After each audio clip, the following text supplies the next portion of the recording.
Meus amigos, minhas amigas, Ideias em Debate no Ar. Hoje é muito especial. Está aqui presente um grande companheiro, um amigo meu de natação. Nada muito bem. É um economista de primeiríssima grandeza e é um torcedor fanático. Só que o time que ele torce não é o mesmo que eu torço. Eu sou santista, como o senhor e a senhora que estão nos vendo agora. Ele é corintiano roxo. Até vim com a camisa aqui com frisos roxos para homenageá-lo. Nada mais do que Luiz Paulo Rosenberg. Ele mesmo está aqui conosco. Nós vamos falar de dois temas importantíssimos, a questão econômica mundial, a questão das eleições, e vamos falar de futebol, que é a paixão de todos nós, e do Corintião, que talvez tenha um outro nos vendo que também seja Corinthians. Mas, meus amigos, eu tenho certeza que vocês vão gostar muito desse programa, depois vai ter o telefone para vocês acessarem, vocês vão ter novidades colocadas pelo Luiz Paulo a respeito de uma grande comemoração. Enfim, esse programa é para todos nós, corintianos, santistas, são paulinos, enfim, para todo mundo que torce para alguém. Meus amigos, Luiz Paulo, as câmeras são suas.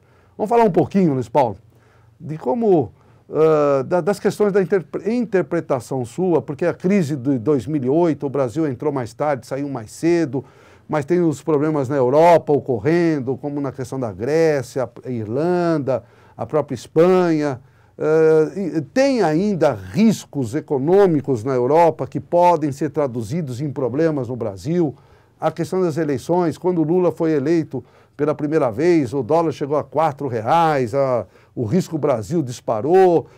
Esse momento que nós estamos vivendo pode também ter potencializado algum tipo de problema? Enfim, colocar um pouco para nós da sua visão tão clara e tão importante. Bom, o prazer é meu de estar aqui com vocês. Eu acho que você tocou num ponto importante. A crise americana começou, na verdade, em 2007, agravou em 2008, ainda continua e levou junto agora, mais recentemente, a economia europeia.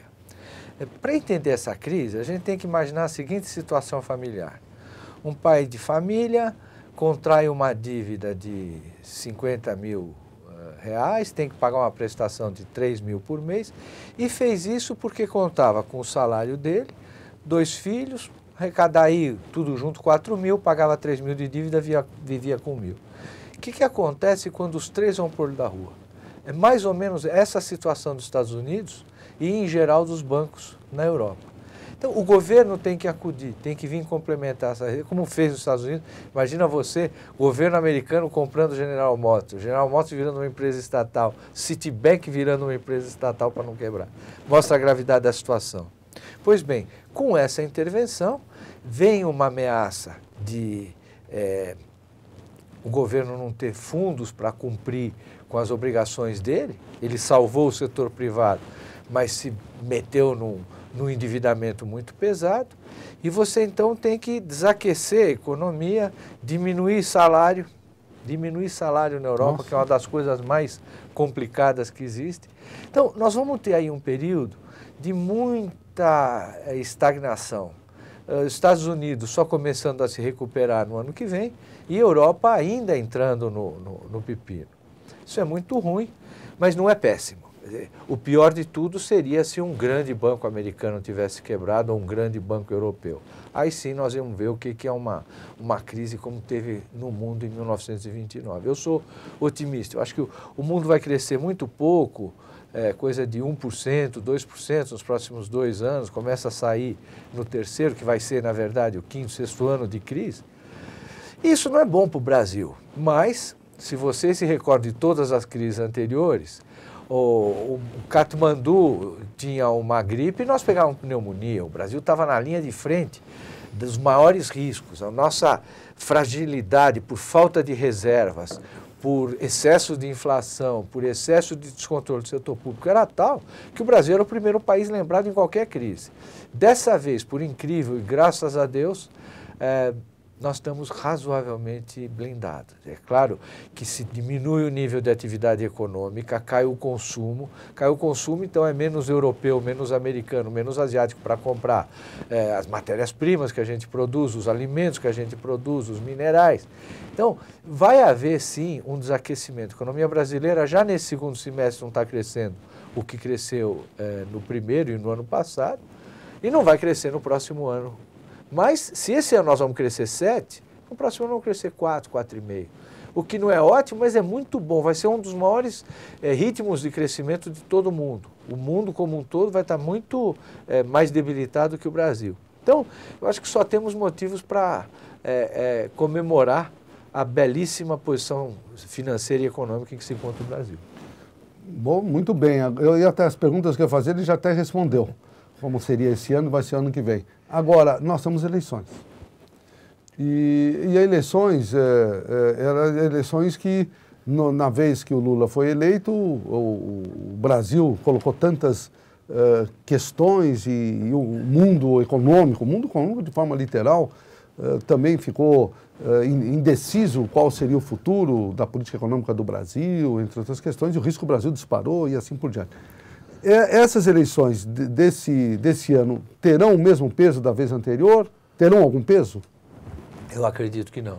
Eu acho que essa eleição brasileira vai ser muito mais parecida com as americanas, em que tem um republicano e um democrata, e você precisa uma lupa para perceber a diferença entre os dois.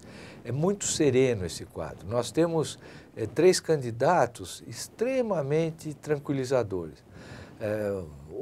A Dilma, escolhida pelo Lula, transmite até um pouco mais de serenidade do que ele. O fato dela ter curso superior, ter demonstrado que é uma boa gerente, coisa que o Lula nunca tinha tido comprovação, educada, mulher. Eu acho que ela...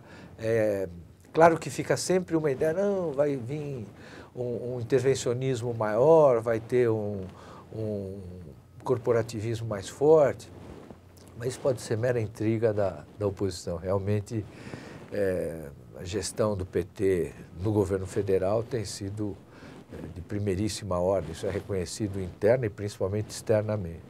O Serra é o melhor candidato que a oposição poderia cogitar, é uma pessoa absolutamente testada em todos os níveis, é um executivo de mão cheia, então é uma pessoa tranquilizadora para a comunidade internacional, para a comunidade de empresários. E a principal candidata, vamos dizer, heterodoxa, é uma santa, é uma alegria você poder ter alguém que até os 15 anos era analfabeto e virou professor universitário, senadora, mulher e negra, 2 minorias que a gente quer ver emergir e ocupar o seu verdadeiro espaço. Então, por cima religiosa, votar na Marina é um prazer para qualquer um. E tem lá um batráquio, sei lá, de eras passadas, etc., extrema respeitabilidade, como é o Plínio de Arruda Sampaio, pessoa veneranda na política brasileira, vanguarda do atraso, não tem mais nada a ver, esse mundo que ele defende está absolutamente soterrado, mas a mensagem é muito bonita, uma mensagem de igualdade, de generosidade, etc. Então, eu não me lembro de ter tido uma eleição com um quadro mais bem composto, parece produção de marketing da TV Globo, né? Então, não há a menor possibilidade da gente ter qualquer interferência no plano econômico do quadro político. Vai ser uma eleição extremamente serena e, do jeito que está indo, provavelmente resolvida no primeiro turno. Então vamos aguardar. Agora é gostoso ouvir o Luiz Paulo, né? Ele fala de uma forma, olha, os nossos telespectadores estão ganhando um presente hoje. Agora, Luiz Paulo, é o seguinte, o Brasil, estão dizendo que vai ser a 5ª potência, e eu acredito, muito brevemente. mas nós temos uma distribuição de renda muito ruim. O próximo governo, dá para fazer alguma mudança, independente de quem ganhar, porque você já qualificou as 3 pessoas com capacidade e competência, para diminuir essa grave realidade que vivenciamos? Sem dúvida. É o problema mais grave, a característica mais deprimente da economia brasileira é essa incrível concentração de renda. E nota, isso não existe no mundo, não. Não pensa que faz parte do capitalismo ter esse grau de concentração. A característica da concentração de renda no Brasil é um subproduto inevitável de 40 anos de amancebamento com a inflação. É uma pena, mas demorou-se muito no Brasil para perceber que inflação é o maior inimigo da classe trabalhadora, não é da elite, não. A elite sabe se defender de qualquer cenário. Então, anos e anos de um processo de inflação crescente foi levando a renda para o topo da pirâmide e o andar de baixo, coitado, cada vez mais perplexo contra esse animal que lhe sugava a jugular. Então, o simples fato de você estabilizar a economia interrompe o processo. Agora, a sua reversão é muito mais complicada. E é nesse sentido em que ninguém questiona que esse país tem que redistribuir renda.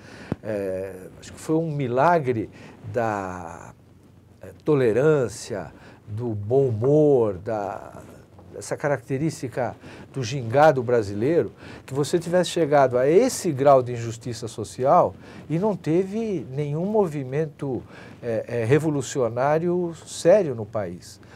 Em outras economias menos tolerantes, isso não aconteceria. O sangue espanhol não admitiria isso em nenhuma das suas colônias. Então, nós agora temos que fazer a compensação dessa injustiça. Essa compensação você faz de 2 meios. Naquela surrada imagem. Ou você dá o peixe para o cidadão, ou você ensina a pescar. O que o Lula mostrou é o seguinte: escuta, eu não vou perder tempo ensinando a pescar quem está morrendo de fome. Não vai ter tempo de aprender. E cria um projeto tipo Bolsa Família, que foi espetacular. Eu acho que, notem, não tem nada de errado em pegar impostos arrecadados devidamente e colocar na mesa do cidadão mais pobre. Nada, não tem nada na economia que condene isso. O que você sabe? O que você sabe é óbvio. Não é assim que você vai resolver, você vai mitigar o problema desse jeito e tem que mitigar. Para resolver, você vai ter que uma hora ensinar o cidadão a pescar. E isso passa por um processo de educação, de democratização de boa educação. Não adianta você oferecer educação, vagas para todos, se o diferencial de qualidade entre uma escola pública e privada é muito alto. Nós temos que nivelar isso, nós temos que voltar a ter colégios estaduais com a qualidade do tempo que a gente estudava. Então, a educação é o instrumento mais eficaz, ainda que ele não dê resultado muito rápido, mas não pode ser descuidado. O que vai resolver o problema, o que vai ser a vara de pescar para o cidadão, é uma educação de qualidade, desde o ensino básico, passando pelo profissionalizante, até o acesso ao ensino universitário de qualidade. Além disso, quanto mais competitivo for o Brasil, maior o salário que a gente pode pagar. Então, diminuir carga tributária, diminuir encargos, fazer com que a economia seja leve, que a gente possa ir para o pau com os outros países, não tendo que pagar uma taxa de juros como se paga aqui, não tendo que ter uma carga tributária de 40%. Aliviando isso, a economia cresce mais rapidamente, absorve mais trabalho e nós temos um padrão de vida mais alto. Muito bem, nós vamos fazer um rapidíssimo intervalo e vamos voltar com outro tema. Vamos falar um pouco do esporte. E eu vou perguntar, vou deixar no ar, quais as novidades. Esse é o grande responsável pela contratação do Ronaldo. Bom, terá outras contratações também importantes? Vamos saber daqui a pouquinho. Até já.